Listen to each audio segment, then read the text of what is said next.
click on Defaults to access the default data field area. Now this area can be left completely blank, but we recommend that you fill it out. These are going to be the default data fields that pull forward for when you're entering a new patient or when you're entering a new visit to save you an enormous amount of time with data entry.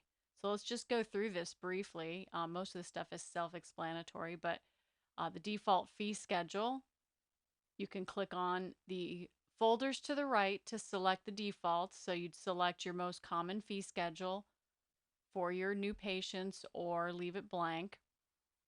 Default sex, if that's applicable.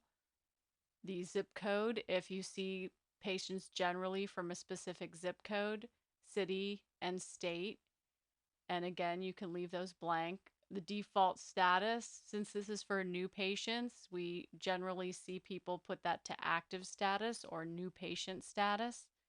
And then it's changed as the patient progresses through their treatment. The default place of treatment for pulling onto the visit and for printing on the ADA form.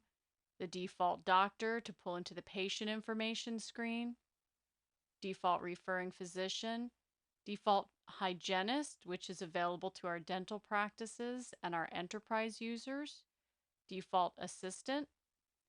Default place of service is only used by doctors who are billing on the HCFA or CMS 1500. Generally, the oral surgeons will use that, and that's for printing on those forms. Place of service 11 is the default for office. The default form type, we support the 2000, 2004, and current 2006 format, as well as Denti-Cal and the HCFA or CMS 1500.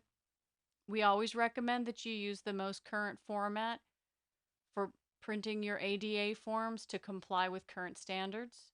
So I have mine set to the ADA 2006.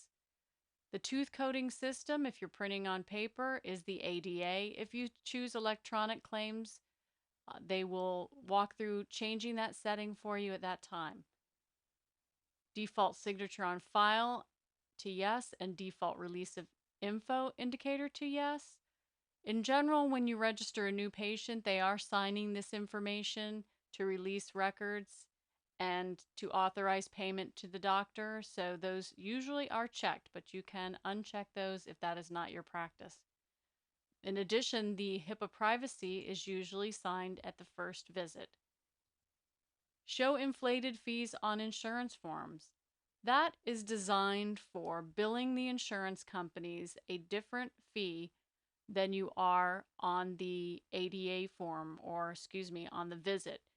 Let me try to break that down. Basically, what you would be doing is putting in a charge and charging the insurance company, for instance, $100. However, when you look at the charge in Perfect Bite, it will reflect as 50, and the statements to the patients will only reflect as 50. Doctors have requested this so that they can always bill the higher amounts to the insurance companies to keep their fee schedules in their areas up. And that helps for the insurance companies to determine what fees should be in your general area. So that is used, and you can call for more details on how to use that if you decide you would like to try that option. The default CLIA number is used by our oral surgeons, or again, anyone that's billing on that HCFA 1500 or CMS 1500.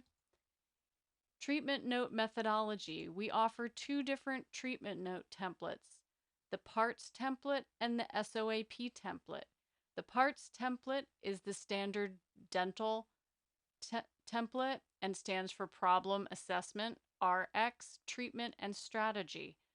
The SOAP is used by medical practices, but is also very good for documenting your dental or orthodontic treatment and stands for Subjective, Objective Assessment and Plan. So you have your choice of which one you'd like to use.